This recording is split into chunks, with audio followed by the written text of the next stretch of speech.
All right, here we go. Rob Staton is with us. He's back. We gave him last week off, but now he's back because he'll detail what he was doing, where he was going, where he was traveling.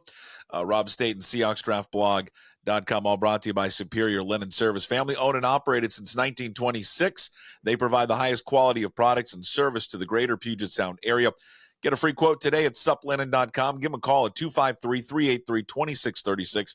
Check out Rob's work at SeahawksDraftBlog.com. His YouTube and Twitter page, just search Rob Staton. In the back, listener, viewers, you see it, but in the background, Rob is watching a little cricket. So here's the deal.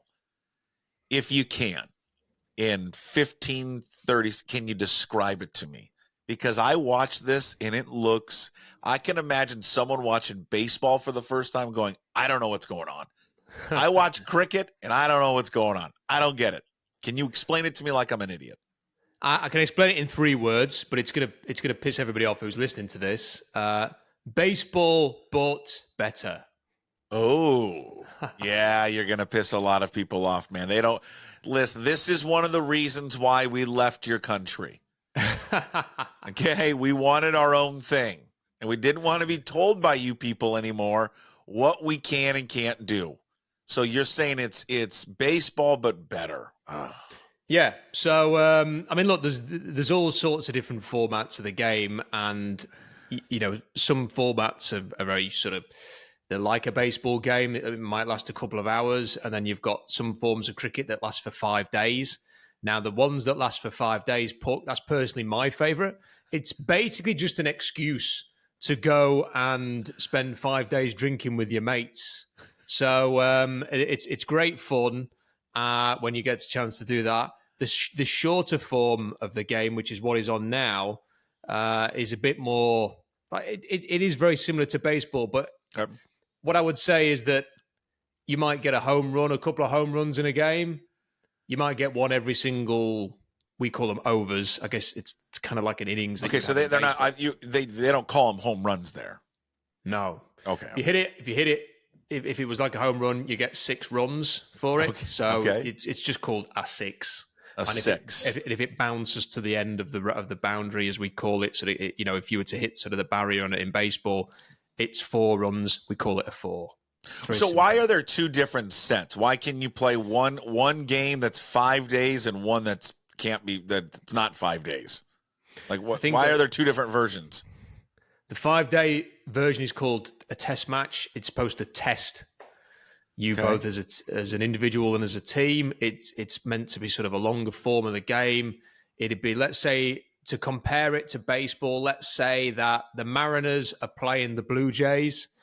You don't have a limited number of innings. It's just going to go on until you have got every single batter of the Mariners out, whether that takes 2 hours or 2 days, and then the next team will come in and they will have their batters, will have their go, and then you do it all again. And listen, it's a very complicated game to explain in about 2 minutes, but it is real fun. And if any Americans who are listening to this ever get a chance to come over to the UK during the summer, and you get a chance, and it'll be difficult because the test match tickets sell very, very quickly. Okay. But if you get a chance to go to like what we call them, a 2020 game or a T20 game, if you get a chance to come and go and check it out, because I've sat through baseball games where the Mariners have lost 10-0 to the Blue Jays and suffered through that. So you guys need to come over here and see the England cricket team. Okay, I'm going to check it out. I want to know, because here's what the thing that I am intrigued by. It's massively bet on, right? Yeah, I mean, look, everything is over here. Yeah, but like that is cricket more so or not? No, football, soccer is the king in that regard, and always will be. For betting. Yeah, I love it. Do you guys, on your show on the BBC, do you incorporate like the betting lines and betting talk into your show? No, because we are public service broadcaster. We have to play things by the book, and occasionally it may be mentioned on the show that I've had a fiver on this team, but that's about as far as it goes. How does it work over there? Do you have to actually go into a physical brick and mortar to like a casino, whatever you would call it there, to place a bet, or can you do it on your phone? So when I was a teenager, you had to go into what we would call a bookies. and you'd have to walk in, and you'd have to tell them what you wanted to do, and you'd write it down on a bit of paper, and you'd hand it in.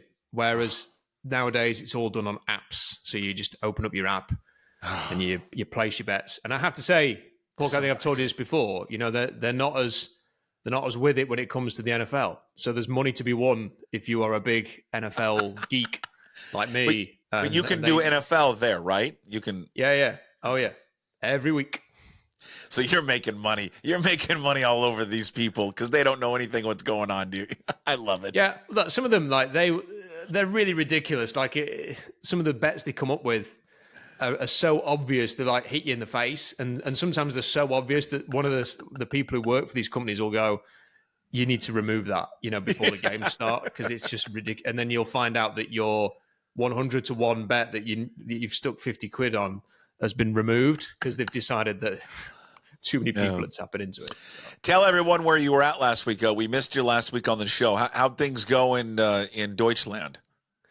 So I went to Germany for basically 30 hours. I flew over there first thing in the morning, watched England, and then flew back. It was kind of like a little thing I did for my 40th birthday. I'm wearing a hat that's got a Seahawks hat that's got 40 on it. One of my colleagues bought it for me as a 40th birthday present. It was just this weekend. So I kind of just sort of thought, I'm going to go out there and watch England as a treat. And as soon as the game kicked off, after about half an hour, I thought, why am I here? Like, what is this? They were so bad. Like, England was so bad. Like, they're calling it the worst performance by the England football team in 8 years. Really? Now, luckily, there were other good things about the experience of going over there and watching the game. But the performance of the football was probably the worst bit of the trip. But everything else around it. To give you a little bit of a story, so when the game's finished, let me ask you this, Puck. When you think of the Germans, what do you? Now be careful. I'm German. Be careful. Okay. Well, perfect. But what do you think of? What is the stereotype of the German nation? You know, what do you expect from Germany when you go over there? That's a loaded question. My stereotype would be beer and big-breasted women. Oh, okay. You've gone that way. I was thinking of efficiency and things working as you'd expect. Yes, they are efficient. Yes, they're very. They gave us kindergarten. Yes, they're very efficient. They're orderly. They got things in line. Yes. But what you went with sounds better, so I know, we'll go with that. It's just the first thing that came to my mind. So I left the stadium, and there is basically one train station at all of these stadiums in Germany, and you've got 60,000 people trying to leave the area at the same time, and it was total chaos. You had thousands and thousands of people on the platform. They had all these England fans on a train that didn't move for 20 minutes, and they got everybody off the train again. So they've got even more people on the platform. It was just a disaster. Everyone's just going, this is. You'd expect this in the UK, but you would not expect this in Germany. And I just thought, do you know what? It's red hot. I'm stuck on this platform. Balls to it. I'm going to walk back to the hotel. It can't be that far because it only took a few minutes on the train. I set off walking. When I got a phone signal, typed in where the hotel was, and it said it's 3.5 miles away. Oh, so, Jesus. Thankfully, I'm a tall man, so I've got long stride. You got a long stride. You're not short like me. That would take me hours to walk because I'd be short strider. It took an hour and a half. But as I'm walking back, I got a pace on and got back to the hotel I was staying at, but just was absolutely knackered afterwards. And I walked into the bar, sweating, and like I just thought, what am I going to do? I went straight into the bar. I said to this bartender, I went, do you know how to make an old fashioned? And he looked at me and he went, yes. Yeah. Well, first of all, Rob, I mean, come on. He's a bartender at a hotel. Of course he's going to know how to make an old fashioned. You insulted him right away. I did insult him. You don't think the Germans know how to make an old fashioned? Come on. Evidently, yes, they do, because he looked to me like I'd asked him if he knew how to breathe oxygen. So I sat down. He made me a fantastic old-fashioned, and I sat there, And I actually took a picture of the old fashioned and sent it to my a few friends and said, "This is the best bit of the trip." Okay. How many did you have? It just one, or did we have a couple? I could only have one because I was flying back in 4 hours and then I had to drive home. So I thought I kind of worked it out that probably about 8 hours between this old fashioned and getting back, so it's probably gonna be okay. Good so responsible. So yeah. But England were terrible. But the good news is that even though I went there for the worst performance in 8 years, they've managed to get out of their group, and they're playing a big game on Sunday, so they've still got a chance of winning the tournament. Okay. So, all right. Did you contemplate, because you were so fed up with how they were playing, did you contemplate walking out? Well, when I went to watch the Seahawks against the Niners, I think I told this before on Thanksgiving last year, I thought about walking out at halftime. And at halftime of this game, I wasn't thinking of leaving, but I was definitely thinking, what time do I want to leave? Like, should I go 80th minute, for example, and beat the crowds? Or should I stay till the end, just in case there's a late goal and I want to say that I was there to see it? Because these things only happen like, I'm going to the Seahawks every year if I want to. Yeah. These things are only every 2 years. Explain the Euro Cup to me. I don't know much about it. Explain it to me. So every 4 years, they have a competition where you have to qualify for this tournament. There's 24 teams in it. Supposedly the best teams in Europe. It's quite complicated how teams qualify, but essentially they're split into groups. You play 3 games. If you finish in the top 2, you qualify for the knockout rounds, the playoffs. And then some of the third place teams qualify as well. And that's at the stage right now. So it's essentially a playoffs now. No different than the NFL playoffs at this stage. There are 16 teams left. England are playing Slovakia. England are in a half in their bracket, in their side of the bracket. None of the big nations are in with England. They're all on the other side of the bracket. So everyone in this country is going. Yeah, who's the best nation? Who's going to win it? Who's supposed to win it?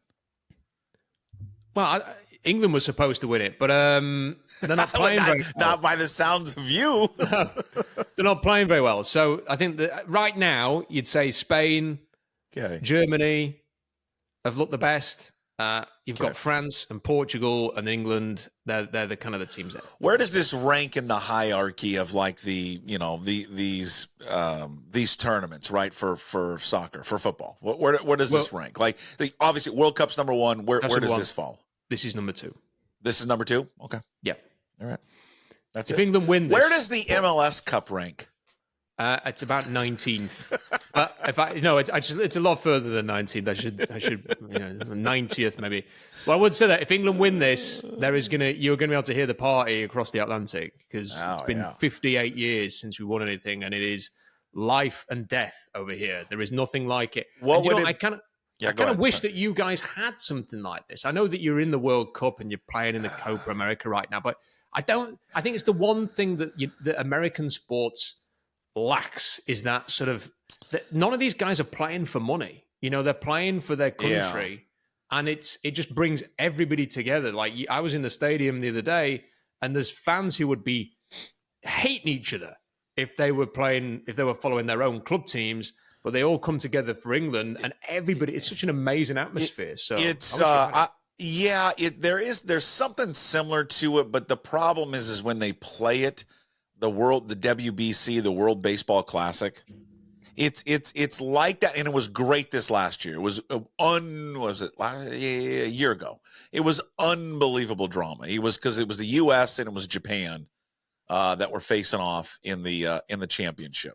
And God, am I blank? Was it this year or last year? I can't even remember now. I think it was last year, because I seem to remember it was. Yeah, and then Ohtani struck. It ended with Japan winning the WBC and beating the United States. And it had all the drama in the world. Yeah, I think you're right. It was last year. With Shohei Ohtani striking out Mike Trout, because that's right, because they were teammates at the time. And it was unbelievable. It's like, here's the two teammates. You can make an argument, well, they're the best players in baseball. They're facing off against each other, Japan, Team USA, and then Ohtani wins and he strikes them out. The problem is when they play it right before the start of the season, spring training. So the players aren't all, in that baseball shape. It's still very young.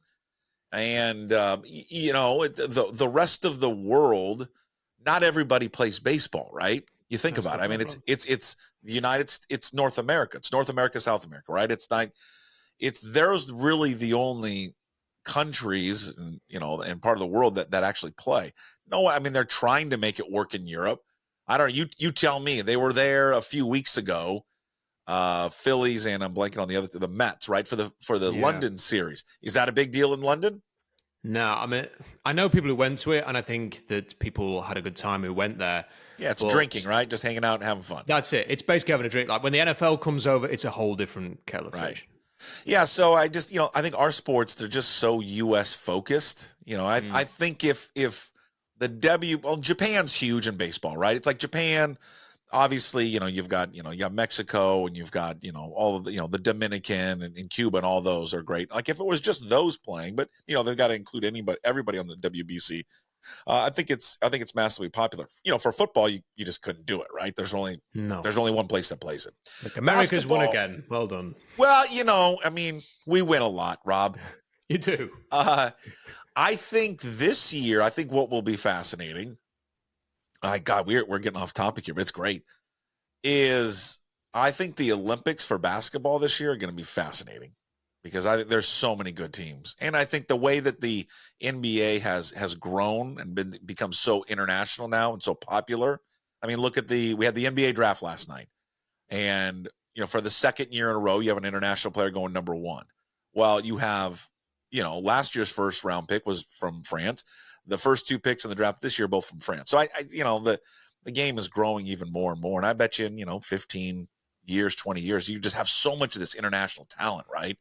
We have a guy that's enforced itself, into the NBA. We have a guy from my part of the world who is part of the NBA draft, and we're keeping an eye out tonight because there's a chance he may get drafted in the second round. I can't remember his name. I can't remember his name. Not a lot of good English basketball players. I'm trying to think. Have we ever had an English basketball player? John Amici played. Oh, yeah. John Amici. Sure. But that's about it. And I want to know when did the French get so good at basketball? No clue. No clue. But not only good at basketball, but massive. They're huge. Yeah. They're 6'11", and I'm like, I look at the French people. I've been to France. They're not tall people. So I don't know. I mean, it's unbelievable. But yeah, I think it's a lot of these kids too. Wembanyama talked about it, that when they were younger and they started getting taller and taller, they all played soccer. And I think that's where the Europeans have the advantage. Football, sorry. I think that's where the Europeans have the advantage when it comes to basketball, because they're so much more coordinated, because every kid, for the most part, in Europe, in the States, plays soccer, football when they're kids, except in Europe and, South American countries, they continue to play, where Americans tend to go and gravitate towards different sports once they get, 8 or 9. Do you know what? I used to, my parents used to send me to France every summer because my mother was a language teacher, and she was determined for me to. What a rough life. Well, they would send us there, and the kids in the town, they had no computer games. They would go out into the town, and there would be football, soccer courts, basketball courts, tennis courts. Oh. They were just obsessed with sport. And when I went to France last summer, it's still that way. Like their pastime is sport. They have to play a lot of sport. They love it still. Over here, it's PlayStation, Xbox, Nintendo, and iPads Fortnite. And stuff like that. Yeah, I think our cultures in America and Britain have meshed into one over the last sort of 5 years. Yeah. And I think I am a little bit concerned that the French are going to become a dominant force now that they're taking over basketball. They've already won a lot of soccer tournaments. So what's next? We'll get them at cricket, though. Yeah, cricket. Maybe they start playing baseball. You never know.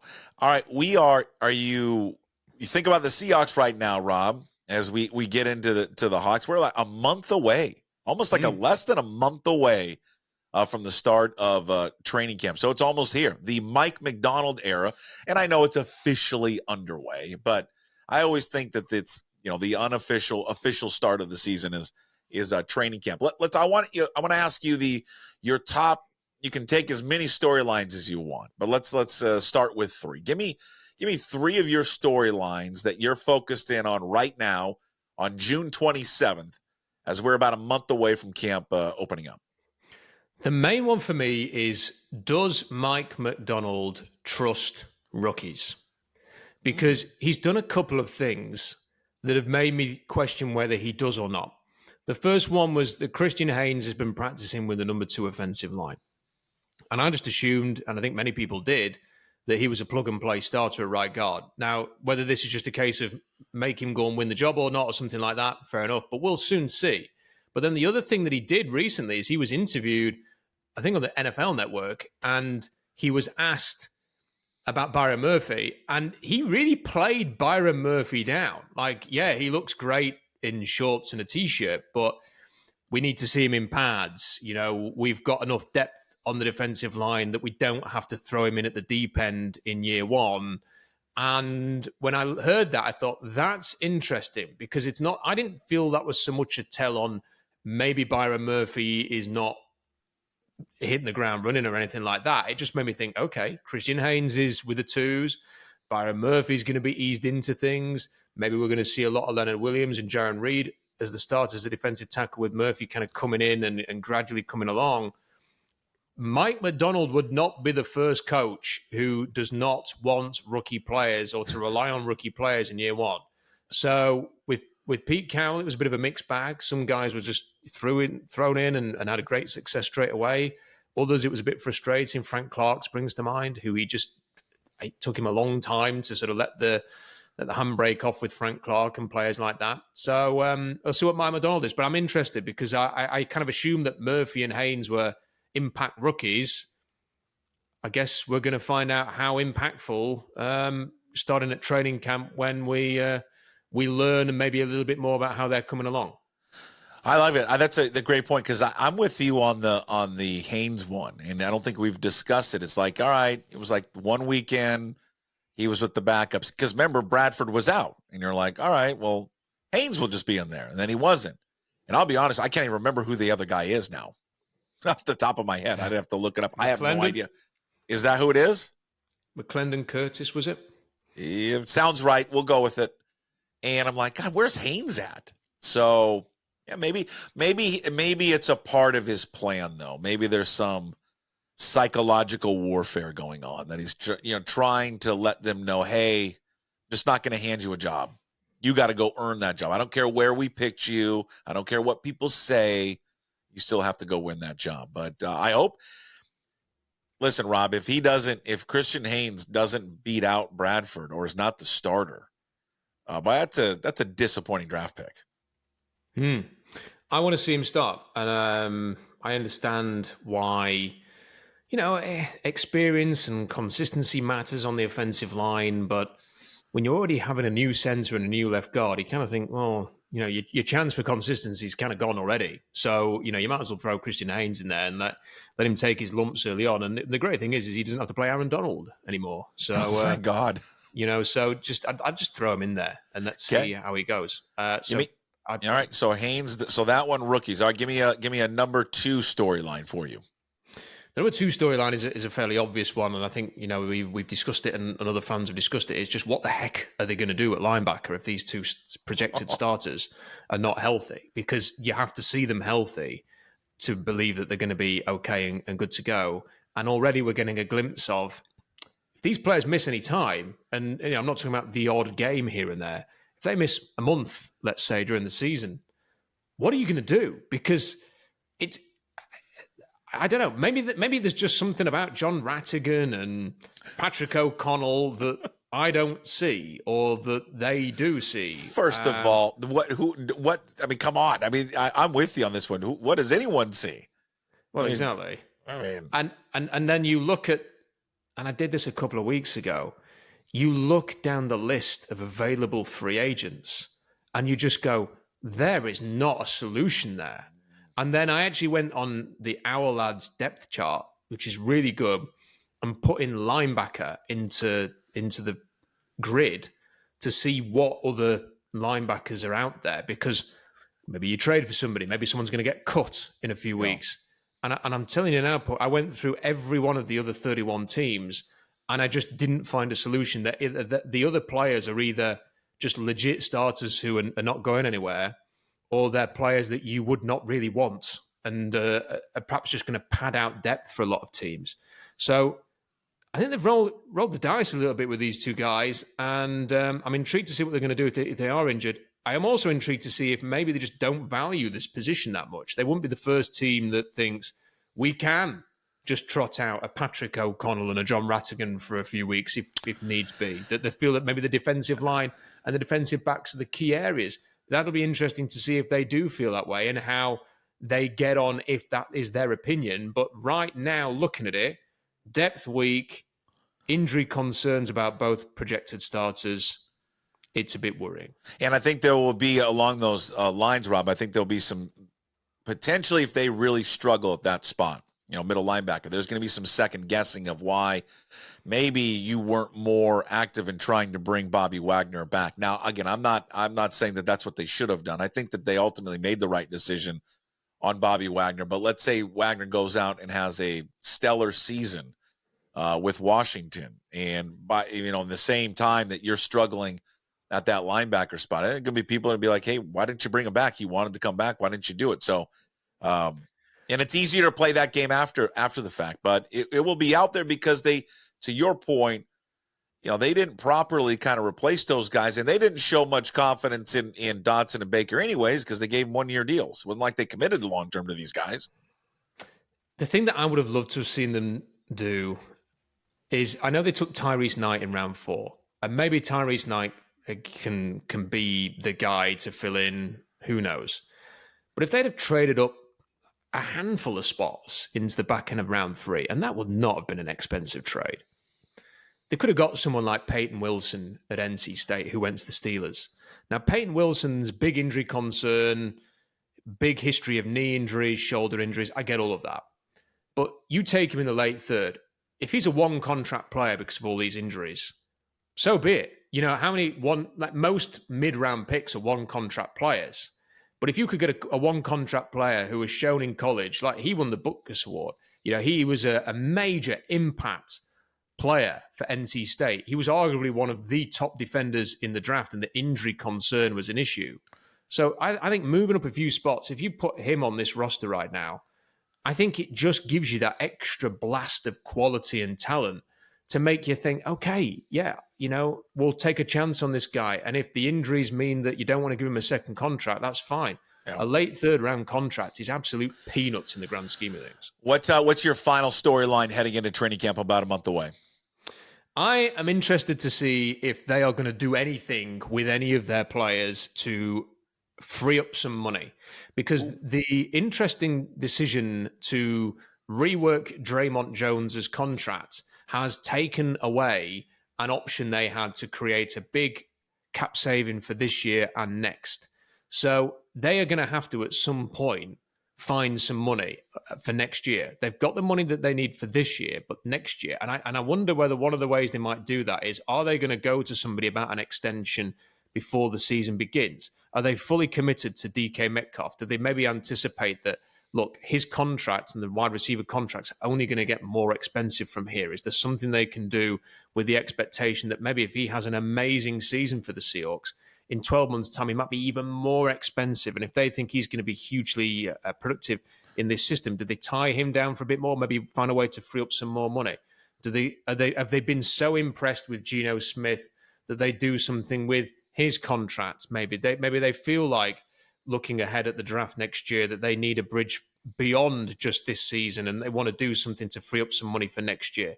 Are they going to look at some of these players and over camp and feel like there are one or two that they want to extend now rather than wait to get into the season? And I just think that is going to be a big talking point over the next 12 months for people like me who are a bit geeky about sort of the roster construction and the draft and free agency and cap space. Because when you look at their cap space for next year, yeah, they've got some levers, but those levers are dependent on certain players you wanting to get rid of them, such as the projected starting quarterback for this year. And if they don't get rid of Geno Smith, then they have not got any money next year. Right. The of your 3 storylines, there was one in there because my storyline number 2 was about Dotson and Baker, so we won't touch on that one. We already did. I'm going to start with my third one because it pivots a little bit off what you said about perhaps a contract DK Metcalf. And it was just, I wrote down that, how is DK going to react to different coaching and not being coddled? because I think he was coddled under the previous staff. And I'm going to be real intrigued. And I know we've kind of gone around this before, but I'm going to be real intrigued just how his attitude is going to be, how he conducts himself, how he carries himself during a game and on the sideline. There is a fine line with him, and that aggression that he plays with, that passion that he plays with, that you love of any player. But there is a line to it that he has crossed many, many times. I think a lot of people expect he'll cross it again. When he does cross it, how does it get handled by this new coaching staff and that new head coach? I think you and I would both agree, and I think most Seahawks fans would agree, after the first few times it happened, you're waiting for a reaction from Carroll and nothing. Third or fourth time it happened and he didn't do anything. You're like, okay, at some point, Pete Carroll needed to drop the hammer on him, and he never did, at least publicly. Maybe he did something behind the scenes, but publicly he never did anything. So I'm intrigued to see how DK reacts to different coaching and not being coddled. I'm assuming he's not going to be coddled. I mean, Mike McDonald doesn't come across that way to me, Rob. Yeah, Ryan Grubb he is not Shane Waldron or Brian Schottenheimer, and that is going to be the fascinating thing. He is very, very different and is not a shrinking violet. And I think if he is annoyed with DK Metcalf, that will be made clear, I would guess. That's just my sort of thought on it. What I would say with DK is, do you know what? I think he's such an inconsistent person. There's kind of like two sides to DK Metcalf, because the one that on the field that you mentioned is absolutely spot on. Like he does tend to sort of see like a red rag to a bull sometimes, and then things spiral a little bit, and he starts doing stuff that you don't really understand, and the temper comes out. But then off the field, he's pretty much been the model pro. Like, he's never created any issues for the Seahawks. When it came to contract negotiations, there was no drama. He just signed a deal.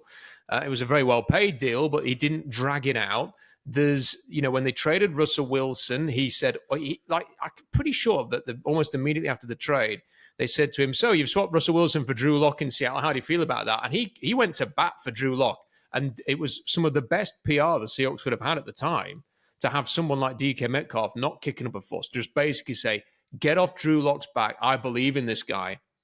And, when he says the right things, he seems like a fantastic person to have around. And that's what I find a little bit strange, that you've got that side to DK, and then you've got the DK that will just sort of body slam someone on the field and give away a 15-yard penalty for absolutely no reason. And the two sides to his coin are very different.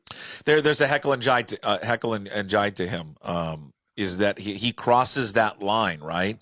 That line of when you go into a football game. I mean, and it happens to a lot of these guys, right? It's a mindset flips with him, and there's a lot of that he does on the field that you love. I like that he plays with a different aggression. That a lot of players, wide receivers, don't play with, but he does. And to your point off the field, yeah, he hasn't at this point reached that classic number one wide receiver, prima donna. He hasn't got there yet. He hasn't slammed I want the ball or complained to the media about not getting the ball. So he's weird. He's weird in that way. I'm just gonna see how he carries himself heading into this season. My other storyline would be, and we've talked about this, and you love this player. This is one of your favorite players on the team. It's just how fast and how well does Gino Smith learn this offense and conduct this offense led by Ryan Grubb? Because, I mean, again, the defense we think the defense is going to be much better. No doubt it's going to be a lot better improved because, I mean, it kind of can only go up, right? And the head coach is a defensive-minded coach, so there's going to be improvement there. The offense has got a lot of capabilities. It does have a lot of playmakers over there. There are question marks on the offensive line. We've detailed it a lot, especially on the right side. What are they going to do at center? But the playmakers are there, but it is dependent on that quarterback and how fast he can grasp a very probably complicated system that Ryan Grubb has. And, he's on another offensive coordinator in his tenure here. How quickly does he pick it up, and how well does he execute Ryan Grubb's offense? And he's also another one who's a little bit in the DK Metcalf situation as well. And I think they've talked about this. I can't remember exactly who was speaking about it, whether it was Mike McDonald or Ryan Grubb, but he is a player that has lost his cool a little bit at times on the field. Like the Giants game last year when he got injured, his head went for a bit. You think about the Chargers game the previous year when Carroll had time to calm down. And I think they've spoken about needing him to stay cool at all times. So that's going to be interesting to see if he can handle that. I'm just convinced, and listen, I'm a Seahawks fan. I want Gino Smith to succeed because the team succeeds.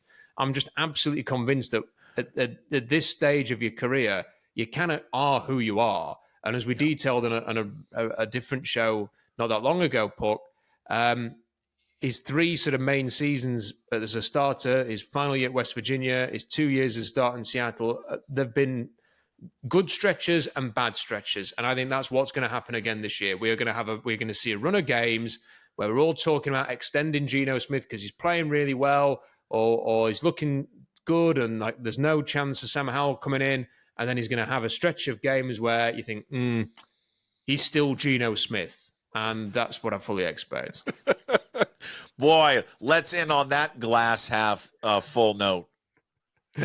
Well, listen, I've been watching England, so it's glass half empty all the way, I'm afraid, God, until they get their act together. I love it. God, you and I are. Your love for that team is like my love for the Mariners and then the Washington State Cougars football. I just expect, you're probably like this, you can agree or disagree, I expect the worst to happen in every game. Do you know, actually, now that you've mentioned it, I do so see pathetic. The similarities. It's like the Mariners, so pathetic. The Mariners, promise a lot and often underdeliver. They've not won anything for forever, like England. They haven't won anything. They've won nothing. England and the Mariners. Yeah. At least, don't you have a World Cup? Right? 1966, yeah. Yeah, well, you have one. This team is the only team, right? Yeah, the only team that hasn't even been to the World Series. And I expect them maybe this year? Yes, no. I mean, no. No, I mean, no. I mean, they're doing okay. But I want them to be good. But I'm just telling you, it's that glass half empty fan of me. I'm terrible. I have a feeling they're going to fall apart at the end. It sucks. Well, I mean, look, I'm a kind of a fair weather follower of the Mariners. Is the pitcher okay? Is it Wu? Is he okay or not? Yeah, I think he should be. A hamstring. I don't know. This guy, he's got injury after injury, but he's one of those guys. I've noted that he's starting a little bit. He's starting to get into the CJ Procise zone. No. Yeah. You never want to be in that zone. No, where you always hurt. You're just always hurt. God, it's the worst. All right. Thank you, sir. Good to have you back. Rob Staton, Seahawks Draft Blog. Tell everybody what's up there right now. What do you got up at the website?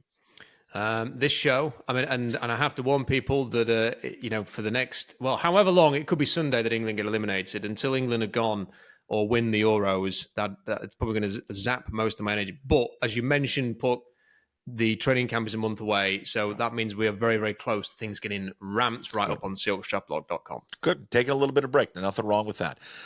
Rob's weekly appearance here at Puck Sports brought to you by Superior Linen Service. Family owned and operated since 1926.